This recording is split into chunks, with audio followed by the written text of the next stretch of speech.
wildly successful right-wing podcaster Megyn Kelly was so unbelievably unhinged that she visibly stunned, at times, the three right-wing libertarian co-hosts. But before we unpack all that, if you end up liking this video and you want to support the channel, please be sure to hit the like, subscribe, and alert bells before you go. All right, folks, brace yourselves. Megyn Kelly has been on a bit of a spiral towards the bottom, increasingly unhinged over time, and it's pretty bad here. I might backtrack just a little bit because I want to talk about the alternative to the escalation here, because it seems like the way that we got to here is creeping escalation over many administrations and various abuses under Democrats, under Republicans, like violations of civil liberties that were a little questionable. And if we're escalating again now, escalation the next time around seems very likely, and further escalation seems very likely. That doesn't feel like a kind of mutually assured destruction kind of situation. It seems like just outright madness. And it does seem to me that another approach might be implementing safeguards, like trying to ensure that, like, it was that executive order that the administration put into place when they first came against lawfare and leveraging government power to achieve these various political ends or partisan ends. And had they actually worked on that, like trying to cultivate some sort of credibility that's bipartisan, You're like so appealing sweet, to the Camille. sensitive people on the left?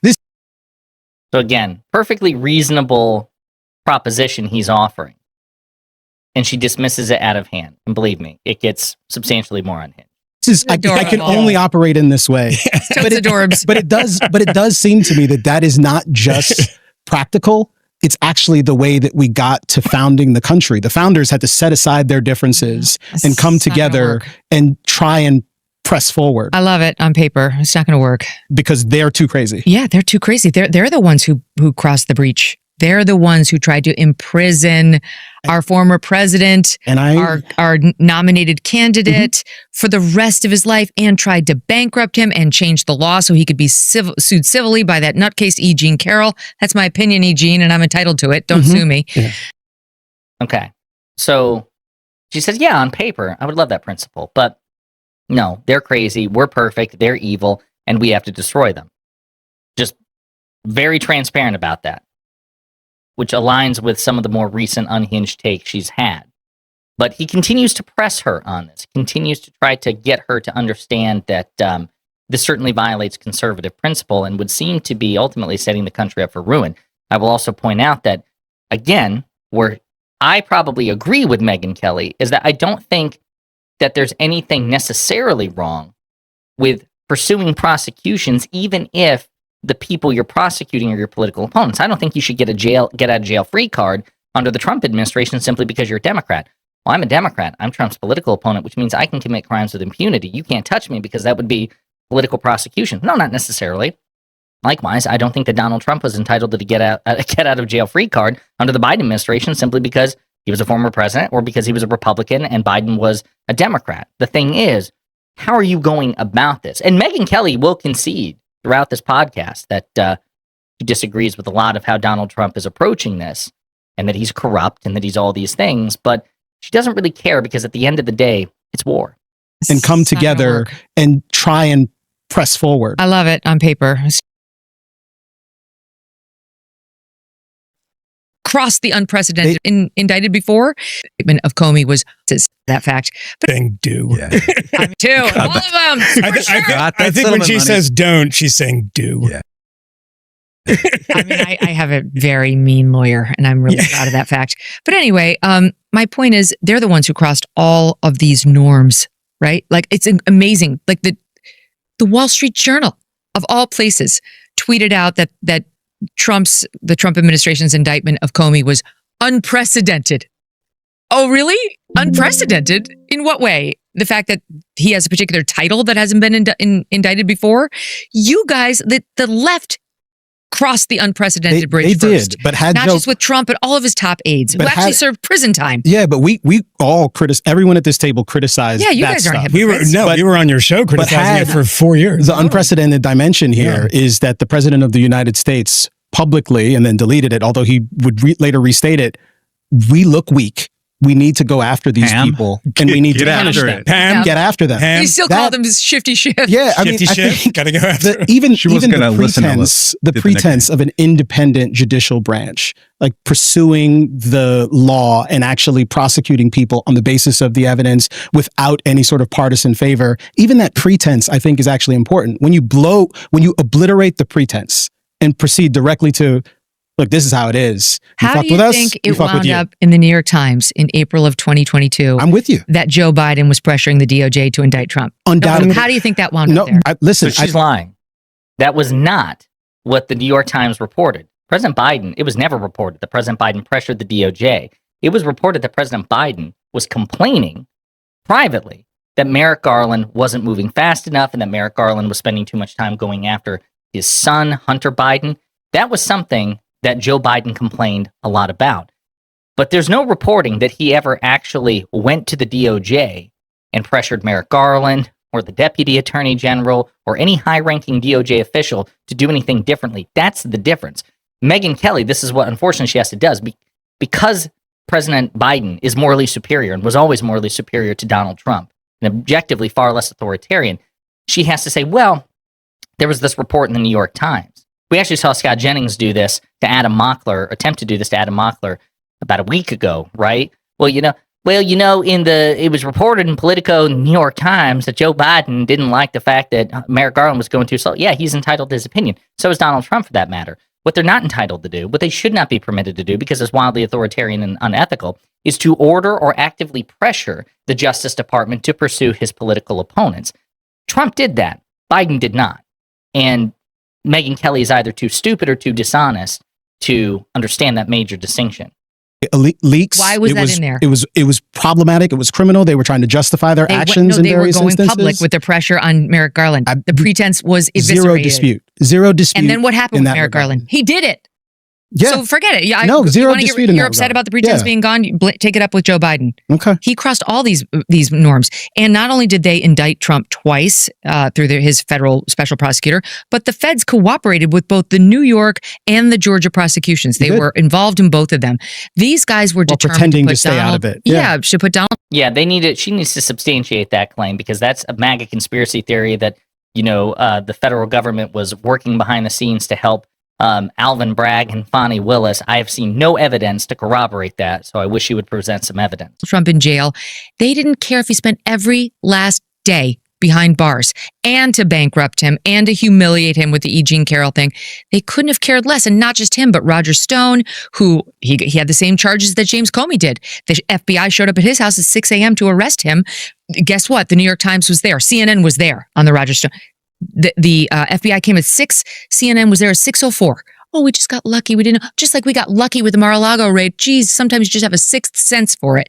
But James Comey, have you seen a perp walk of him? Did the FBI raid his house Comey surrendered himself and humiliate him? So I mean, he should be thankful that we're not doing to him exactly what they did to Trump and Trump's emissaries. Also, Peter Navarro, also Steve Bannon, who they defied congressional subpoenas. They refused to testify before Congress. They claimed executive privilege, but by that point, President Biden was in charge, and President Biden says, no, I'm not honoring that executive privilege. You don't have executive privilege. You need to comply. They refused to work with Congress, period. They gave Congress nothing. And so as a consequence, ultimately, the Justice Department successfully convicted them of contempt of Congress, and they went to jail. Allegedly committed the same crime that Merrick Garland committed, contempt of Congress. But guess who didn't get prosecuted? Guess who didn't sit in jail? Merrick Garland, because he runs the DOJ. Sorry, it's night and day difference. So there was an attempt to hold Merrick Garland in contempt of Congress because he wouldn't provide audio of President Biden's interview with Special Counsel Robert Hur. But the Justice Department, two things. Number one, the Justice Department did provide the full transcript. They provided all sorts of material. They just refused to provide the audio. So there was a good faith attempt to honor what Republicans in Congress were asking for, unlike Navarro, unlike Steve Bannon. Number one, so it's a major distinction. Number two, President Biden claimed executive privilege, and he was the sitting president of the United States, and there was no one to overrule that executive privilege. And the Republicans could have gone to court to get President Biden's claim of executive privilege overturned, but they never did. So I'm sorry. Again, either too stupid or I think just more dishonest. I don't think Megyn Kelly's really stupid. I think she's dishonest because she knows the facts sit squarely against her. These are meaningful, important distinctions between the two examples that she's providing. But she has to conflate these issues because she knows Trump and MAGA are morally inferior to the elected Democratic Party. Sorry, but it's war right now. It's war, not in the ideally firing sense. I mean, we have had our people get shot, but these are policy wars and a war for the soul of the country. And I firmly believe. Look at how they're looking at her now, and I'm pretty moderate in my politics, that if we don't fight fire with fire, we'll lose. But that's not moderate, right? That is you. Every election is on a war footing, and there's an equal number of people who, say they started it first, not necessarily Megyn Kelly. But this is a fact that the Dems fight. Like, you can't argue this fact. We can and we win because we're right and you're wrong. No, you guys. Donald Trump was the one who campaigned on jailing his political opponents. Hillary Clinton never did that. Obama never did that. Biden never did that. Kamala Harris never did that. And he tried to get it done. It's just that his DOJ in his first term refused to go along with it because they didn't have the goods to actually prosecute these people. You can say they... Who was indicted by a Republican president that was running for president on the other side? It wouldn't be necessarily the specific, a perfectly matching indictment. Mm-hmm. But the they started it first could be lawfare, could be crazy. You talked about crazy people. Marjorie Taylor Greene is not the most sane member of Congress. It's not hard to point and look at Republicans and see some crazy out there. And so they get as hepped up, right? They're ready to then go to war next time they win. So every presidential election is this momentous, this side's going to go to war against this side. I don't see how that's ever going to lead to any kind of de-escalation in a way that's favorable to those of us who don't have a we necessarily. Because they have to feel that there's risk involved to them if they. Donald Trump was the one who started this with, again, actively campaigning on his political opponents. President Biden's DOJ bent over backwards to try to avoid prosecuting him, and Trump forced his hand. Trump refused to turn over the classified documents, for example, and the classified documents that Trump did turn over, the few of them he wasn't prosecuted for having in the first place. But he obstructed justice. He dicked around with the FBI and the National Archives, and that's ultimately what happened.